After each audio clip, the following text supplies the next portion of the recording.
Hello and welcome to another exciting edition of the School Safety Free Period. I'm Amanda Klinger. And I'm Dr. Amy Klinger. And we are with the Educators School Safety Network. And we're together. And we are together in person, which we aren't always we're always in person. We're just not always in person in the same physical space.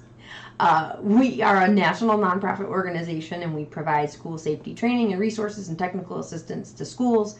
And one of the things that we do, where we're a little bit less formal, although we are dressed kind of formally today, we're a little less formal, but we're still pretty serious and we're still pretty academic, is our School Safety Free Period. So we talk about issues that are happening and things that schools and educators are dealing with. And then we try to have some takeaway and some useful discussion. Yep. So, you ready to get started? So today we have a theme and then a one-off at the end. So Cool. Stay tuned to the end or you'll miss the one-off. So today I want to talk a little bit about something that I think is happening with, unfortunately, has always kind of happened, but is maybe happening with a little more frequency, and that's talking about zero tolerance. And if we go back historically, we know that, there's all those infamous stories of the kid chewing his Pop-Tart into the shape of a gun and all that kind of stuff. And typically zero tolerance stuff has gotten us into trouble in terms of weapons or things with guns. And now we're seeing two different incarnations of it that I want to kind of talk about today. The first one is sort of creating, boxing ourselves in as educators with the policies and procedures that we make. Okay. And in this particular case, it had to do with threat assessment. So there's a situation in a very high-performing district in Pennsylvania. And this happened in the fall, where a 6-year-old girl with Down syndrome was involved in an incident where she pointed her finger like a gun at a teacher and said, "I shoot you." And because of the policy, which was very constricting and limiting, it required that the police be notified and that the police be part of the investigation. And so if we kind of look back at what the idea of it is, the idea is that what we advocate for, that we want to have a collaborative, multidisciplinary approach at looking at someone who is potentially at risk for violence against themselves or others. So this was a threat assessment protocol sort of problem. So philosophically or theoretically makes sense. Unfortunately, when you apply that metric with a zero tolerance sort of view to a 6-year-old with special needs, and you indicate that we need to get the police involved to investigate, and and the mom has some really legitimate criticisms, and she says, "My daughter is 6 and in kindergarten. Are you trying to tell me you think she's out running the rough streets of our town doing something?" Mm-hmm. And so the intent is good, but the implementation really undermines the process to a significant extent. And so I think that zero tolerance, and maybe zero tolerance isn't the right term, but painting ourselves in the corner with our policy is Well, I think it's probably important to back up a step and say, why would you have a policy like that in the first place? I mean, there is a reasonable part of it, which is if a student makes a threat of violence, we need to act accordingly. And if a 15-year-old says, "I'm going to blow this place up," and then they say, "Oh, I was joking," it doesn't mean that we need to throw them in the dungeon, but we have to address that and we have to talk about it. And so I think maybe the policy comes from the position that we are going to take this type of discussion seriously. Mm-hmm. But that looks very different depending on the age and the developmental capacity of the kid. I think that maybe that's what got lost in the implementation. Yeah, and it really illustrates that if you are implementing threat assessment protocols with an emphasis on checking the boxes of a procedure, not an emphasis on what's most effective for kids, then you're going to find yourselves in these situations where you're going, "Hey, sorry, I got to call the cops. I know she's 6, but we got to call the cops," as opposed to what is a developmentally appropriate way to look at this incident that happened in the classroom. And the school, I think, even really sort of came from the perspective of, we don't really want to do this either, but our policy says we need to involve law enforcement. And I think it's also important when we talk about 6-year-olds, and we've talked before about a 6-year-old who says, "I can't take off my backpack, I've got a bomb in it." Yeah. That doesn't mean that just because a student is 6, we automatically assume there cannot be danger. We've had 6-year-olds who have brought weapons to school. it doesn't mean that we just go, they're 6, automatically not a threat. They're 16, automatically a threat. We still need to do a little bit of investigation. We still need to determine, was this a kid just mimicking a behavior? And there still might be supports and interventions, even with a 6th grader, about that's not something that we joke around about. And that's not something that we talk about at school. We don't talk about shooting and guns at school. And that is something that can be scaled. And so I guess the question is, can we make our policies such that our policies are, we are going to investigate each incident, we are going to provide appropriate supports and interventions for each incident, and that's going to look potentially very differently depending on if we have a older kid who is troubled and really struggling and maybe really contemplating violence in some form versus a kid that's much younger that is not necessarily having ideations of violence, but is sort of play acting at something. And the irony of it is that you had a parent, I think you have in this situation a parent that is very supportive of the notion of, we need to intervene and make sure that my daughter understands this isn't appropriate and so on. And instead of that supportive collaboration, you ended up with more of an adversarial relationship based on nothing more than a potentially poorly written policy or a not good understanding of what exactly the capabilities of threat assessment are. And that's one of the concerns and we've talked about different ones. If you've listened to the podcast at all different times, we've talked about different ones of where threat assessment gets a black eye, if you will, because of the misapplication. The process is not the problem.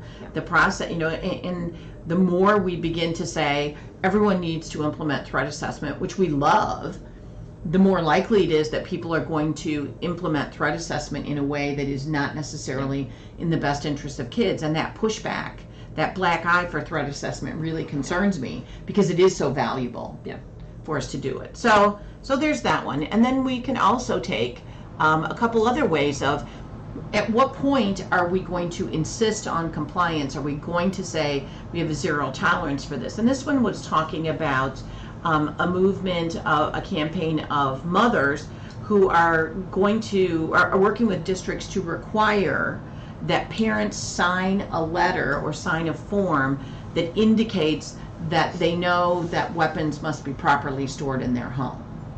And it has to do with the idea that, the significant percentage of school shootings, people bring the guns, get the guns from home or from a relative, that sort of a thing. And the idea that proper storage of firearms can decrease gun theft, suicides, all that kind of stuff. All really good points.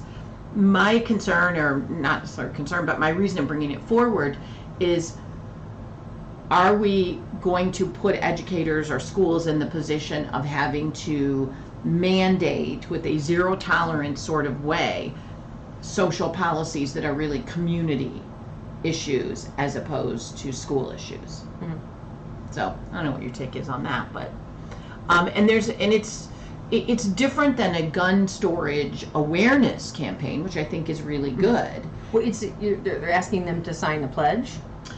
They're asking them to sign letters that attest that any firearms they own are safely stored. So they are. But does the kid get kicked out of school if the parents don't sign the pledge? Well, and that's where it gets a little iffy. Some of the schools are saying it's a requirement, you must do it. They don't really talk about. They can't really require that. Right. That's why they don't really talk about what they're going to do. Other ones are just saying this is what we support. But I wonder, to a certain extent, why schools are finding themselves, and whether it's a good idea to find themselves in the position of mandating those kind of things that, number one, you can't really back up. And so, that is another example of where we're doing this zero tolerance with the idea of, and we talk about this a lot, of we'll do anything. We'll go to any length. We'll trample on any, potential liberty or right to be able to say we're doing this because of safety. I don't really see that as a school safety issue, so we can. No, but I just think it's interesting that schools are finding themselves in that. So then we take the third sort of zero tolerance, where we have many states where you are mandated that the schools are mandated to do a lockdown drill. And we've talked so much about aggressive lockdown drills and all the different kind of stuff. But I also think it's interesting to note that we are not taking advantage of, by this zero tolerance.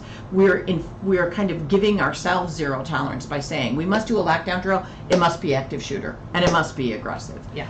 So when states mandate lockdown drills, it doesn't mean they have to be Right. active shooters. So why don't you talk a little bit about that, of like what would be Well, some other ways that we could do Well, I this? think sometimes the legislation does mandate you have to do X number of lockdown drills, and X number of them must be for active shooter response. I think that is mandated In some states. Yeah, I think and again, it's tough because legislatures are in a tough position because on one hand, things won't happen unless they are must-dos, right? We understand there's only so many hours in the day, so we have to be able to shift some of our safety undertakings to this is a thing that we must do, and we have to prioritize it, and we have to carve out time for it.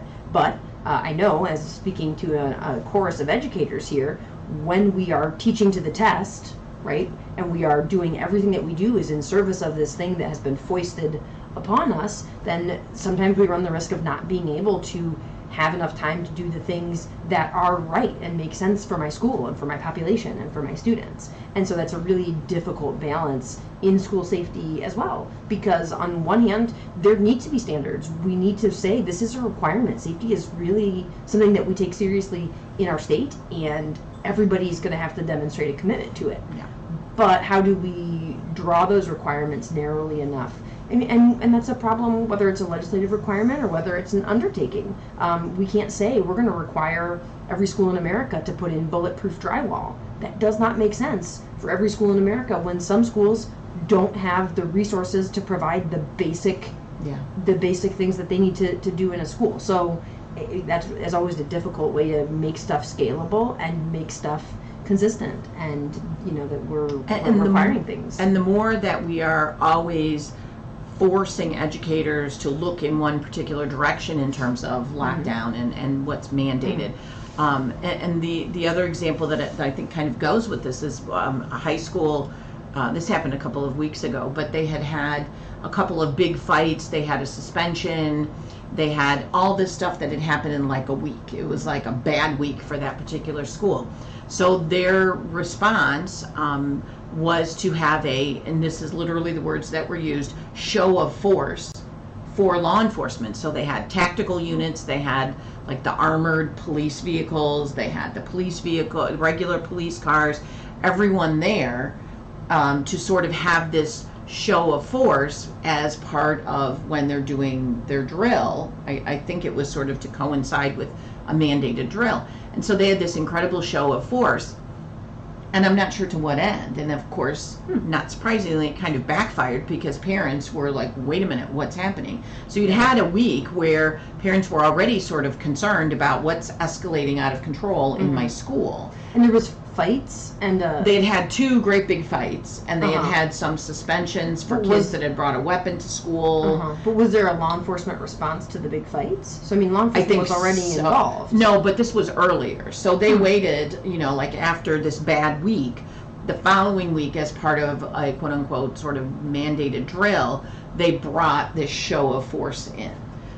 And so, there's part of it is you're like, wait a minute, you turned the page on a really bad week. Yeah, I would say you think you'd want to like return to normal. We're trying to reset the expectations of the way we do things here. Yeah. And the way we do things here are, this is a school. But, again, on the flip side, I always try to advocate for school administrators and school folks as well. There is a point when, I suppose, we weren't there, but where you have these, we're not talking two kids shoving each other in a locker room. We're talking about significant numbers of kids involved where you have to sort of send the message that says, we're not doing this. This is not business as usual. I guess the question is, how effective is that? And so I think the more we get into these sort of knee-jerk reaction, zero tolerance sort of responses, as opposed to thoughtful, strategic responses going, so why, what happened that we got here, as opposed to what we need is some good old optics of like, Boot on your neck? Yeah. So I think that's always, and so I think the takeaway from this whole conversation is that we really need to be looking at the things that we're doing in response to school safety or whatever the issue might be, and really looking at, are we doing this because we're supposed to, our policy says that, or we have zero tolerance. And when we find ourselves doing things that we're going, I don't know. Yeah. Maybe we need to be able to, schools need to have the capability to sort of step back and take a more strategic approach. Yeah. And Well, I don't think- know how that happens exactly, but Well, and I think to start, as part of any of these decisions, thinking of what are the unintended consequences yeah. of this. And I think educators do a really good job of doing that when we're talking about stuff in the curriculum or in instruction. I think educators do a really good job. These are my intended outcomes from this lesson. What are the things that I'm unintentionally? What are the things that I'm teaching students maybe by accident as part of that lesson? And I think teachers do a really good job of that when it's instruction, but we need to make sure that we're having that same thought process when we're talking about safety interventions. What are the unintended consequences of bringing the SWAT team to a show of force at the high school? Yeah. Okay. So then I want to wrap up today. We'll transition a little bit back to our old school safety free period. Those of you that have been around a long time, we tended to focus a little more on some of the absurd things. Things that were too absurd to be true. Too absurd to be but true. were true. But were true. Yeah. And I hate to pick on people and kick them when they're down, but and that's not my intent here. But I do think maybe there's a little bit of an object lesson here in that we see so much of an emphasis on law enforcement and on the presence of SROs in schools. And then if we just had somebody there, that's all it would take. Everything would be fine. All of our school safety issues would be solved, which is patently unfair to law enforcement, and also completely ineffective and a fallacy. And so I just this was a particular incident where we tried to highlight that just having an SRO or an officer in your school without appropriate training does not necessarily indicate that this is going to be the best use. Well, this is one particular. No, wait, I want you to be really precise in your language there. Having a law enforcement official officially in your school is not going to magically solve our school safety Yes. problems. Yes. There can be positive. And it doesn't there can be positive necessarily- impacts. We've seen high-profile incidents of negative impacts. There can be positive impacts, but simply taking a law enforcement official, picking them up, and dropping them into your school is not the magical solution that it is purported to be. And taking a law enforcement officer and magically plunking them into your school without any additional training is very problematic, especially training about schools. And unfortunately, as we have sometimes seen, taking someone who perhaps is not terribly effective as a law enforcement officer and putting them into a school situation as a better fit, getting them out of the way, potentially might be a problem. So we have a couple just particular ones. These occurred in Florida. In one particular one, the safe school officer was on her lunch break and she shot a nude video of herself in the school bathroom. What part didn't she get? She shot All of it? Okay. She shot a nude video of herself in the school bathroom for her husband. I don't know, maybe there's something really sexy about school bathrooms. Why are you getting naked at school? Well, the investigation concluded that her response to a school shooting could have been delayed by her disrobed state. I would agree. So I would tend to agree. So I guess, we haven't really ever specifically said that, but maybe we need to say probably keeping all your clothes on would be a good I would response.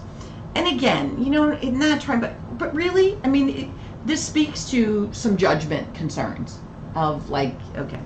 Another officer also in Florida pointed her gun at the mirror and pulled the trigger, believing it was unloaded, and instead she fired a bullet through the mirror into an adjacent room. And this is not the first time that a law enforcement official who was in a school accidentally fired their weapon in the school. Right. And again, my point in saying this, because I always cringe that, there's nothing the media loves more than to cover teachers doing ridiculous things. And I always cringe as an educator going, oh, why? And I'm sure that every law enforcement person is looking at these two things going, ugh, why? But it is important to look at those things because we know that they happen, and pretending that they don't happen doesn't help. But also, it speaks to the need for specific ongoing training for both educators and law enforcement. Instead of the idea that if you've graduated from the police academy, they have ongoing training in everything else. Why would we not have ongoing training in the unique limitations and needs and concerns of a school setting? Now, I have to say, I think getting undressed and taking a sexy video in the library bathroom, probably not a good idea either. So I'm not sure those are unique to a school. And shooting at yourself in the mirror in the police station, probably not a very good idea. So, but do we really need to have law enforcement officials in schools who don't understand basic gun safety and don't understand basic good judgment? Why would those individuals need to be in a school any more than they would need to be elsewhere? So it is a little bit ridiculous, but you just kind of go, oh no. So anyone that had the urge to shoot that video in your school bathroom today, do not. In that state of disrobing. I just kind of snickered at the disrobed state. Because you know what? There's a bigger issue here than just the disrobed state. There is not great judgment in all of those. So there you have it. All right. We kind of wound up sort of where we started. I mean, it was too absurd to be true, but it was true. That is funny. They're not as funny as they used to be. Yeah, that is interesting. That's just, that back before accidentally shooting a mirror in school. Not great, not funny. Well, and before a lot of these things happened so frequently, you could look at that and go, oh, how absurd. Now you look at it and go, still? Yeah. Are we still having that? Yeah. I mean, 10 years ago, okay, maybe. Yeah. But still, are we really still doing that? Yeah. And so everyone that wants to put a gun in the hand of every teacher and infuse all of these weapons into our schools with the idea that as long as you're trained, nothing bad can happen. And this is not a gun stance. This is a stance on inserting weapons into a school environment. These folks were trained too. And were probably more training than most of the way teachers more trained. Get. Yes. Yeah. And so maybe we need to push pause on some of these things that are so reactionary. Yeah. Well, so there you have it. We always say thanks, and we always wave to the people who are joining us on YouTube. And we say hi to folks who are joining us only audio while you're walking your dog or brushing your teeth. I don't know. Do you listen to podcasts while you brush your teeth? No. Washing dishes. I listen to a lot of podcasts while I'm folding the laundry, those type of things. If you're looking for more information and more resources, you can always head to our website, www.eschoolsafety.org. If you just stumbled across this and you're looking for other information or past episodes, you can listen directly there. You can listen anywhere that you find podcasts, and then you can always watch the videos and the live streams directly on YouTube. And if you have any questions, you can always reach out to us on the website and let us know if there's anything that we can do to help. Anything else? Nope. You're all set? Thank you. Thanks.